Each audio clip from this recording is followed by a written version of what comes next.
जय माता दी। जय माँ कामाख्या। कामाख्ये वरदे देवी नीलपर्तवासिनी तम देवी जगत माता योनि मुद्रे नमस्तुते। कामाख्ये काम संपन्ने कामेश्वरी हर प्रिय काम नाम देहि में नित्यम कामेश्वरी नमस्तुते। काम दे काम रूपस्ते सुभगे सुर सेविते करोमि दर्शन देव्यम सर कामार सिद्धयेत। ओम महेशानी महामाये चामुंडे मुंड मालिनी आयु आरोग्य ऐश्वर्य देहि में देवी परमेश्वरी। ओम जयंती मंगला काली भद्रकाली कपालिनी दुर्गा क्षमा शिवा धात्री स्वाहा सदा नमस्तुते।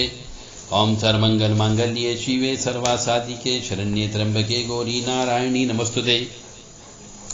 देव राधा ट्रस्ट की तरफ से सत्यवाणी की प्रस्तुति।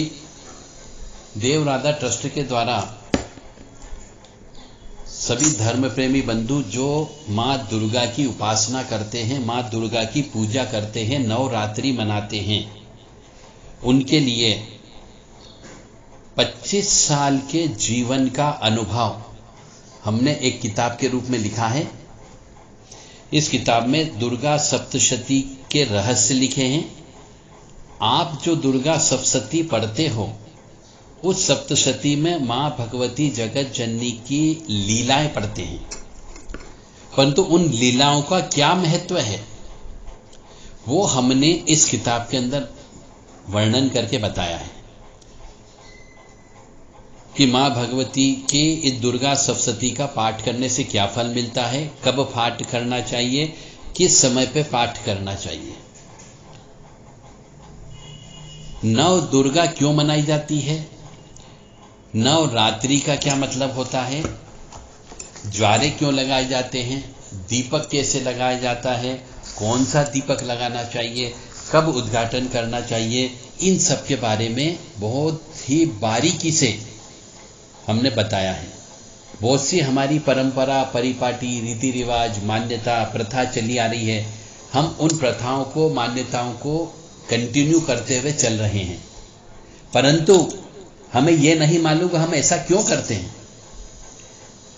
तो उन सब चीजों का, उन सब प्रश्नों का जो कई बार आपके मन में उत्पन्न होते हैं परंतु आपको जवाब देने वाला नहीं मिलता है, हमने उन सब प्रश्नों को, छोटे छोटे प्रश्नों को इस किताब में शामिल किया है। तो मां भगवती के नवरात्रि के रहस्य बताए गए हैं। पहले दिन में, नवरात्रि में 9 दिन जो होता है, पहली रात से लेकर के 9वीं रात तक कौन कौन से कर्म करना चाहिए, पहले दिन कौन सा कार्य करना चाहिए, दूसरे दिन कौन सा काम करना चाहिए, तीसरे दिन कौन सा काम करना चाहिए, चौथे दिन कौन सा काम करना चाहिए, जिससे मां भगवती प्रसन्न हो। मतलब कई बार हम देखते हैं कि मनुष्य नवरात्रि मनाता है, उपवास करता है, परंतु उसको फल की प्राप्ति नहीं होती। दुर्गा सप्तशती का पाठ करता है परंतु उसको फल की प्राप्ति नहीं होती है। तो यह फल की प्राप्ति क्यों नहीं होती, उनके कारणों को हमने बताया। नवरात्रि में ज्योत का क्या महत्व होता है, अखंड ज्योत क्यों लगाई जाती है, तेल की ज्योत क्यों लगाई जाती है, घी की ज्योत क्यों लगाई जाती है, इसका वर्णन हमने बताया है।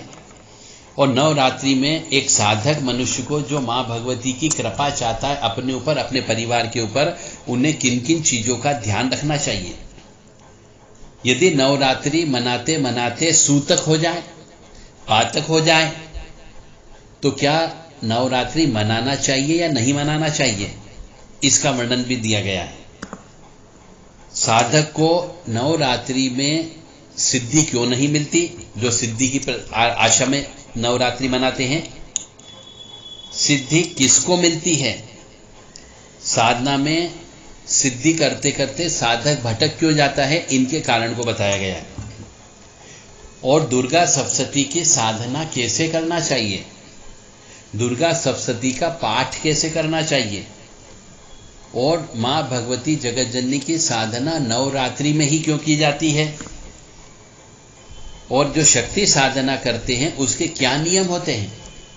ये बहुत सारे ऐसे प्रश्न हैं जिनका उत्तर आपको किताबों में नहीं मिलेगा, क्योंकि किताबों में श्लोक दिए हुए होते हैं और ज्यादा कुछ हुआ तो श्लोक का अर्थ आपको मिल सकता है, परंतु इन सब प्रश्नों का जो एक साधक और एक भगत होता है, जो मां भगवती दुर्गा को बहुत ज्यादा मानता है, कुछ लोगों की कुल देवी भी है, कुछ धार्मिक मनुष्यों की इष्ट देवी भी है और उनकी साधना में वो मगन रहते हैं, परंतु उन्हें नहीं मालूम कि ऐसा क्यों हो रहा है। हमने इन क्यों शब्दों का हर एक के प्रश्न का उत्तर इस किताब के अंदर दिया है। यह किताब जो है 350 पेज का एक ग्रंथ है। इससे आपको आपकी सभी ज्ञान की पिपासु, ज्ञान के संबंध में आपके हर प्रकार के प्रश्न का उत्तर इस किताब में आपको प्राप्त होगा। मां की कृपा कैसे सरल तरीके से प्राप्त हो वो भी हमने दिया है। यदि स्त्री मासिक धर्म से हो जाती है नवरात्रि में तो उसके क्या नियम होते हैं, क्या वो जप कर सकती है या नहीं कर सकती है, पूजा पाठ कर सकती है या नहीं कर सकती है, यदि पूजा पाठ करती हो तो क्या अच्छा होता है बुरा होता है, और नवरात्रि में स्त्रियों के लिए कौन कौन से नियम लागू होते हैं, क्योंकि हर एक घर के अंदर कोई न कोई स्त्री अवश्य विद्यमान है, चाहे वह स्त्री मां के रूप में हो, चाहे वह बेटी के रूप में हो, चाहे बहू के रूप में हो। तो स्त्री 3 दिन 4 दिन के लिए मासिक धर्म से होती है और बहुत सी महिलाओं का, माता बहनों का नवरात्रि के दिन में ही 9 दिन के बीच में ही मासिक धर्म आ जाता है। तो उनके संबंध में क्या नियम है। और कुछ स्त्रियां जो हमेशा शुद्ध अवस्था में रहती है फिर भी उनके ऊपर भी कुछ नियम लागू होते हैं। वो नियम क्या है वो इस किताब के अंदर दिए हैं। मेरी सभी माता बहनों से मेरा निवेदन है कि इस किताब को अवश्य मंगाएं और इसमें वह ज्ञान मिलेगा आपको जो जिंदगी में आपको किसी साधु, संत, सन्यासी, त्यागी, तपस्वी से प्राप्त नहीं होगा। देवी जी अपने शास्त्र शस्त्र रखती है तो उसके साथ शस्त्र क्यों रखती है, और जब शस्त्र रखती है तो वह अपने शत्रुओं का शस्त्र से नाश भी करती है। तो मां भगवती के शस्त्रों का प्रयोग कैसे किया जाए। देवी जी को आद्य शक्ति क्यों कहते हैं और देवी देवता दिखते क्यों नहीं। आप जब इतनी भक्ति करते हो, इतने जप तप करते हो, पाठ करते हो, तो देवी जी दर्शन क्यों नहीं देती या ऐसे रूबरू क्यों नहीं दिखती है। मां दुर्गा ने कितने जन्म लिए हैं, 10 महाविद्या कैसे प्रकट हुई। बहुत से मनुष्यों को मालूम ही नहीं है कि 10 महाविद्या भी होती है, और जिन मनुष्यों को मालूम है तो उन्हें 10 महाविद्या के बारे में अधूरा ज्ञान है। तो ये 10 महाविद्या कैसे प्रकट हुई, 10 महाविद्या क्या क्या काम करती है, ये भी इस किताब के अंदर बताया गया है। मां भगवती जगत जननी नव दुर्गा की कैसे भक्ति करना चाहिए, कैसे अर्चन करना चाहिए, उसका विधान पूरा इस किताब के अंदर कर दिया गया है। नवरात्रि कितने प्रकार की होती है, बहुत से मनुष्यों को मालूम ही नहीं कि नवरात्रि 2 होती है या 4 होती है या 3 होती है। इस किताब के अंदर हमने नवरात्रि के प्रकार बताए हैं ताकि मनुष्य मां भगवती जगत जननी दुर्गा जी की कृपा प्राप्त कर सके। नवरात्रि क्यों मनाते हैं, किस लिए मनाना चाहिए, और वर्ष में सामान्य मनुष्य 2 नवरात्रि को ही क्यों जानता है। 9 देवियों के 9 रूप होते हैं, उन 9 रूपों की पूजा अलग अलग की जाती है, तो क्यों करते हैं, क्यों एक ही रूप की पूजा नहीं करें। इसके बाबत भी इस किताब के अंदर वर्णन दिया गया है। घट स्थापना अवश्य की जाती है, तो घट स्थापना करने का क्या महत्व है, घट स्थापना कैसे करना चाहिए, घट स्थापना करते समय किन किन बातों का ध्यान रखना चाहिए। बिना घट स्थापना किए मां भगवती की पूजा नहीं होती है। तो घट स्थापना का बहुत बड़ा रोल होता है नवरात्रि में। तो घट स्थापना के बारे में पूरा वर्णन दिया गया है। मां भगवती जगत जननी काली मां की और दुर्गा जी की आरती दी गई है। चैत्र नवरात्रि कैसे मनाना चाहिए, और देवी जी किसी जगह देवी जी सिंह पर सवार है, कहीं पर वह शेर पर सवार है, तो वो अलग अलग वाहन क्यों। कई बार देवी जी गधे पर भी सवार है, कुछ देवी हाथी पर सवार है, कुछ देवी जी बैल के ऊपर सवारी करती है। तो इनके ये अलग अलग नाम के साथ में अलग अलग सवारी क्यों? ये भी प्रश्न आपके मन में आता होगा कि जब हम देवी जी को सिंह वाहिनी बोलते हैं तो फिर ये वृषभ के ऊपर कैसे सवार हैं, गधे के ऊपर कैसे सवार हैं? तो इसका भी कारण हमने बताया है। बाकी पूरी 9 देवियां जो शैलपुत्री है, ब्रह्मचारिणी है, चंद्रघंटा है, कात्यायनी देवी है, कालरात्रि देवी है, महागौरी देवी है, सिद्धिदात्री देवी, इनके बारे में पूरा वर्णन दिया गया है। नवरात्रि शक्ति उपासना का पर्व क्यों? इसको शक्ति उपासना ही क्यों बोला जाता है और इसकी उपासना से मनुष्य को शक्ति प्राप्त होती है, तो वो शक्ति कैसे प्राप्त करें, इस संबंध में भी हमने पूरा वर्णन इस किताब के अंदर दिया गया है। नवरात्रि के दिनों में पूजन का विधान, पूजन किस प्रकार से करना चाहिए, कि क्या क्या देवी जी को चढ़ता है, और नवरात्रि में मनुष्य को आराधना क्यों करना चाहिए। 8 वर्ष से लेकर के 80 वर्ष तक का मनुष्य यदि वह स्वस्थ हो तो उसे मां भगवती दुर्गा जी की उपासना करना चाहिए, ताकि इससे कुल देवी देवता प्रसन्न होते हैं। तो कुल देवी देवता क्यों प्रसन्न होते हैं उपासना करने से, और नवरात्रि में उपासना का फल कैसे मिलता है।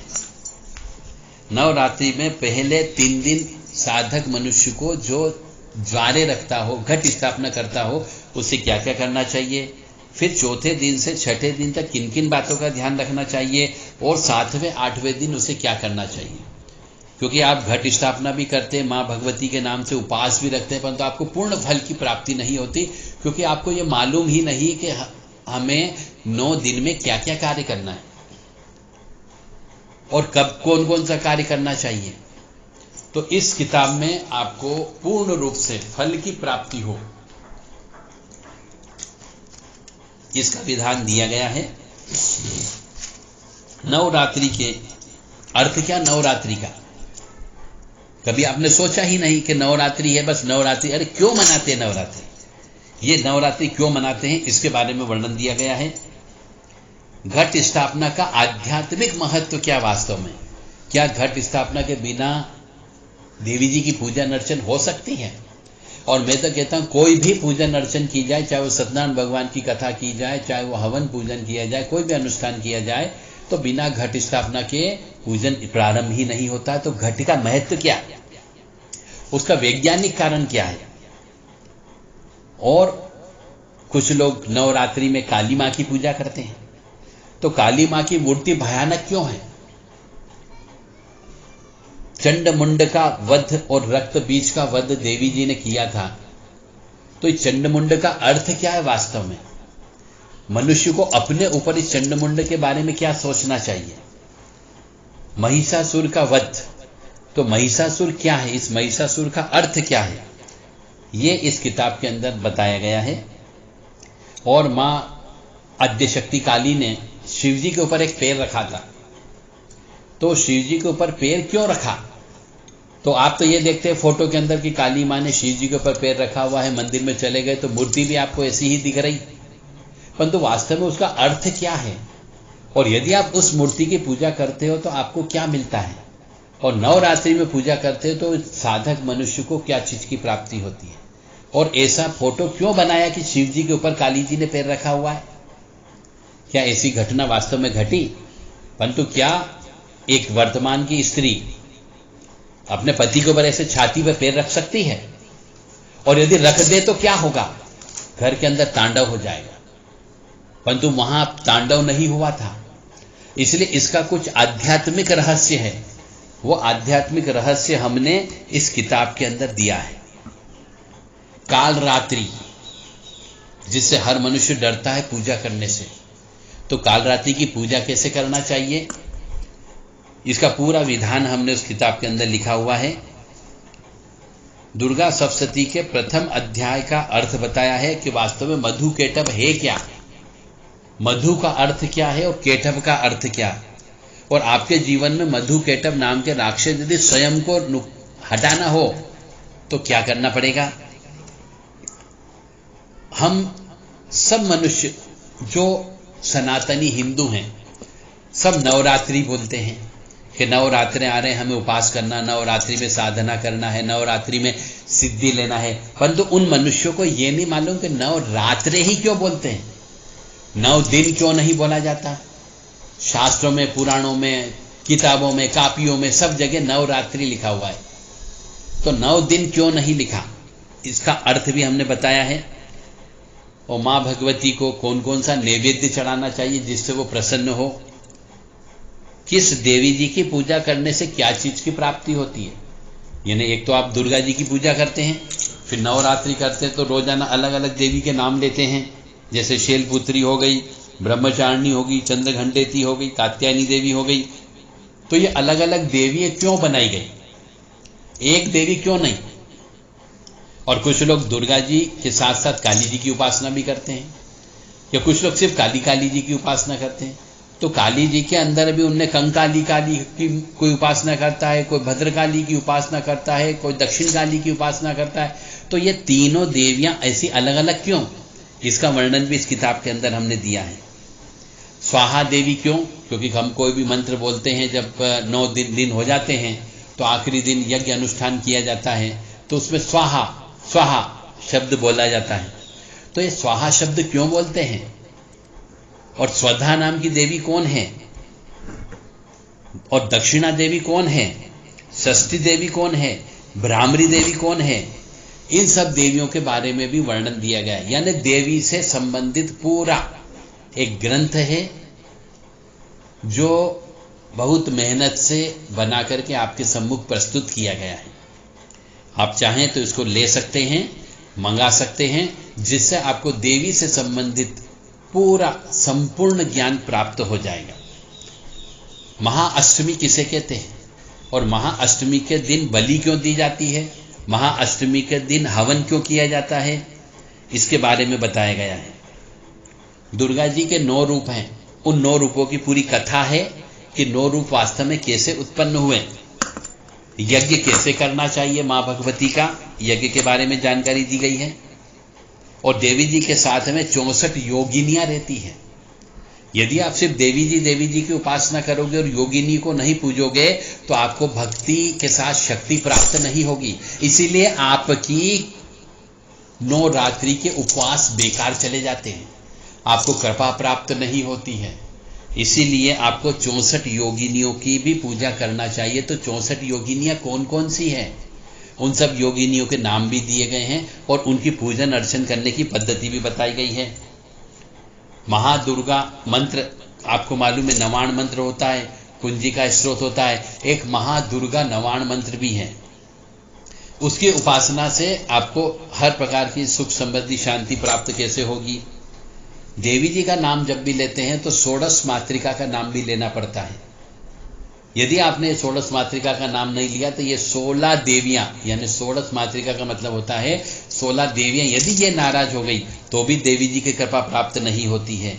इसी के साथ साथ यदि आप कुल देवी देवता की पूजा करना चाहते हो और उनको प्रसन्न करना चाहते हो तो आपको सप्तघ्रत मातृका का भी नाम लेना पड़ेगा।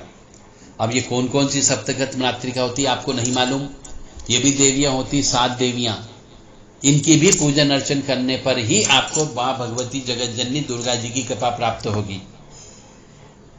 5 लोकपाल होते हैं जो आपके घर के आसपास रहते हैं, इनके भी नाम लेना पड़ते हैं, क्योंकि ये सब जगत जननी के साथ में चलते, ये उनकी सेना है। और आप सिर्फ उन्हीं को पूजोगे और सेना को नहीं पूजोगे, सेना का नाम नहीं लोगे तो भी आपको पूर्ण कृपा प्राप्त नहीं होगी। इसी प्रकार से 10 दिग्पाल होते हैं आपके आसपास, आदि देवता होते हैं, प्रत्यादि देवता होते हैं। दुर्गा जी के 32 नाम होते हैं, उनका क्या प्रयोग है, उनसे कैसे लाभ लिया जा सकता है। यदि किसी के शरीर में देवी देवता आ रहे हैं, आधे आए आधे नहीं आए, तो पूरे आने के क्या नियम होते हैं उसके बारे में बताया गया है। दुर्गा सप्तशती का हवन कैसे करें, ज्वारे लगाने के क्या उपाय हैं, ज्वारे क्यों लगाए जाते हैं, आसुरी शक्तियां कौन कौन सी होती है, मूर्ति को पानी में विसर्जन क्यों किया जाता है, कन्या पूजन क्यों करना चाहिए, किन कन्याओं का पूजन करना चाहिए और कन्या पूजन कब करना चाहिए, ये पूरा विधान उसमें बताया गया है। और बहुत से के शरीर में देवियां आती है, वो देवियां 2-4 साल आने के बाद में शरीर छोड़ देती है और जब वो चली जाती है तो मनुष्य बर्बाद होने लगता है। तो वो देवियां जो पवन आती है वो पवन शरीर क्यों छोड़ देती है, उसके बारे में भी हमने इस किताब के अंतर्गत बताया है। हम आरती गाते हैं, आरती के अंदर एक शब्द आता है चंड मुंड संहारे शोणित बीज हरे। अब आपको इस आरती का अर्थ नहीं मालूम, क्योंकि आपको मालूम है कि हमारे पुराने परंपरागत परिपाटी के अनुसार हम इस आरती को रट लेते हैं और आरती गाते रहते हैं। अरे जो भी मंत्र बोले उस मंत्र का अर्थ भी याद होना चाहिए। आरती बोले तो आरती में आप भगवान से क्या मांग रहे हो वो भी आपको याद होना चाहिए। इसलिए हमने इस किताब के अंदर उस आरती का अर्थ भी बताया है। देव्यर्थ शीर्षम होता है, इसका क्या महत्व होता है। नवाण मंत्र है तो नवाण मंत्र का अर्थ क्या है, दुर्गा कवच को कैसे सिद्ध कर सकते हैं आप, और दुर्गा सप्तशती में पाठे विनियोग और जपे विनियोग लिखा जाता है, लिखा हुआ है, उसका क्या अर्थ है, कभी आपने सोचा नहीं, पर हमने इस चीज के अंदर इन सब चीज को बताया गया है। देवी पूजा जब भी करते हैं तो सिर पे कपड़ा क्यों रखा जाता है, देवी जी को नारियल क्यों चढ़ाया जाता है, देवी जी का वाहन शेर या सिंह क्यों है, और शेर और सिंह के अंदर अंतर क्या है, खंडित मूर्ति की पूजा क्यों नहीं करनी चाहिए, नवाण मंत्र को जप करने की क्या विधि है, शतचंडी यज्ञ कराते तो उसका क्या नियम कानून होता है, नव दुर्गा के जो बहुत से सिद्ध मंत्र हैं उन मंत्रों का जप करने तो आपको क्या क्या प्राप्त हो सकता है, वो भी इसके अंतर्गत दिया गया है। एक स्तुति है नमस्तस्ये नमस्तस्ये नमस्तस्ये नमो नमः वाली, उस स्तुति से आपको क्या प्राप्त हो सकता है उसका वर्णन दिया गया है पूरा। महाकाली के बहुत से बीज मंत्र हैं, उन बीज मंत्रों की साधना आप कैसे करें, दुर्गा सप्तशती पाठ करने का क्या महत्व है, नवरात्रि के व्रत किस प्रकार से करना चाहिए, दुर्गा सप्तशती का पाठ का क्या महत्व है, और 13 अध्याय यदि आप पाठ करते रोजाना तो अष्टमी के दिन जब हवन किया जाता है तो हर अध्याय में किन किन मुख्य आहुति देना चाहिए, किन किन सामान से आहुति देना चाहिए, कौन कौन से फल से आहुति देना चाहिए, वो इस किताब के अंतर्गत बताया गया है। शाप विमोचन कैसे होता है, 9 देवियों की 9 औषधि है वो उनके बारे में बताया गया है। दुर्गा सप्तशती का पाठ करने का सरल और तरीका विधि विधान से बताया गया है। संपुट शब्द क्या होता है, संपुट का अर्थ बताया गया है इसके अंतर्गत, और बीजात्मक दुर्गा सप्तशती भी इस किताब के अंतर्गत शामिल है, और गुप्त सप्तशती भी इसके अंतर्गत शामिल है। यदि आप पूरी दुर्गा सप्तशती का पाठ नहीं कर सकते, जो 1.5-2 घंटे लगते हैं, तो आप बीजात्मक दुर्गा सप्तशती का पाठ करके भी पुण्य लाभ कमा सकते हो। तो बीजात्मक दुर्गा सप्तशती क्या है वो सिर्फ आधे-पौन घंटे में आप पढ़ सकते हो, लाभ उतना ही प्राप्त होता है जितना दूसरे पाठ करने पर होता है। तो वो किताब भी इसके अंतर्गत शामिल की गई है, यानी इस किताब के अंदर दुर्गा सप्तशती के बारे में पूरा वर्णन है, बीजात्मक दुर्गा सप्तशती के बारे में वर्णन है, गुप्त सप्तशती के बारे में वर्णन है, नव दुर्गा कैसे मनाना चाहिए ये वर्णन है, और नवरात्रि के बारे में है कि नवरात्रि कैसे मनाना चाहिए। यानी 5 किताबों को मिला करके एक किताब, एक ग्रंथ बनाया गया है। तो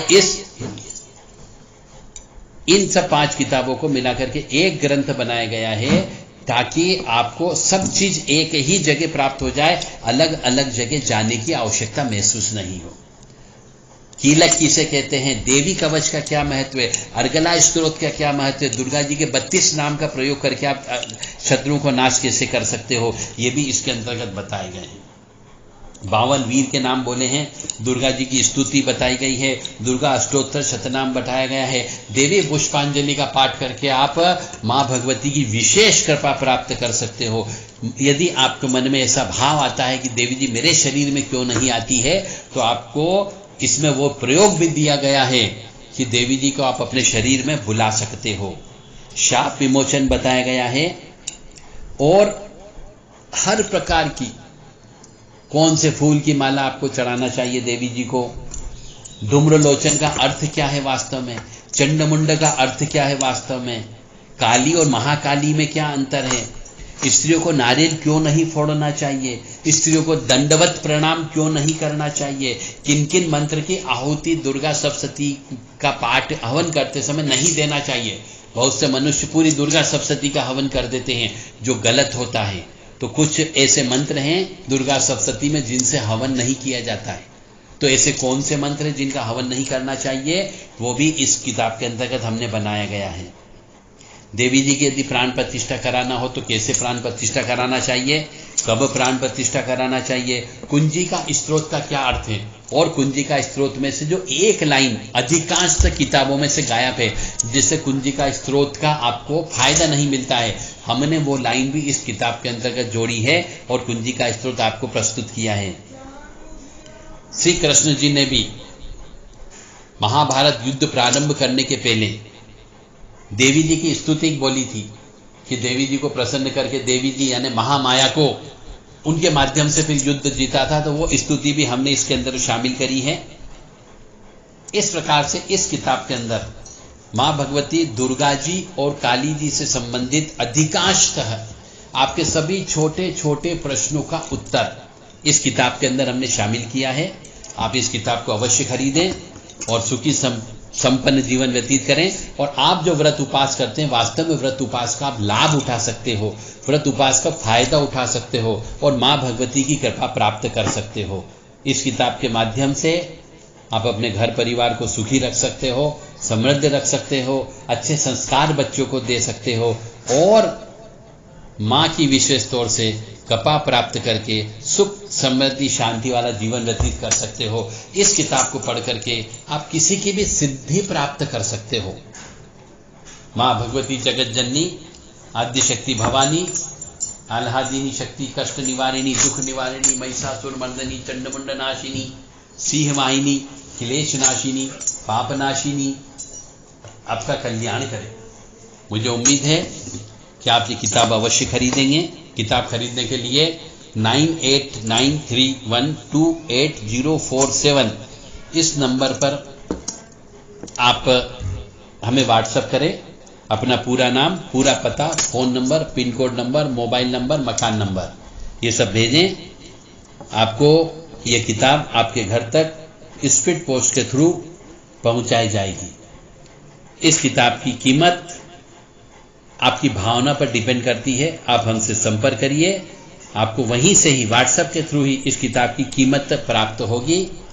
अभी हम किताब की कीमत आपको नहीं बता रहे हैं क्योंकि इस किताब की कीमत आपकी भावना के अनुसार है और यह किताब मान करके चले आप श्री दुर्गा जी के नाम पे आप दान दे रहे हो, यह मान करके आप इस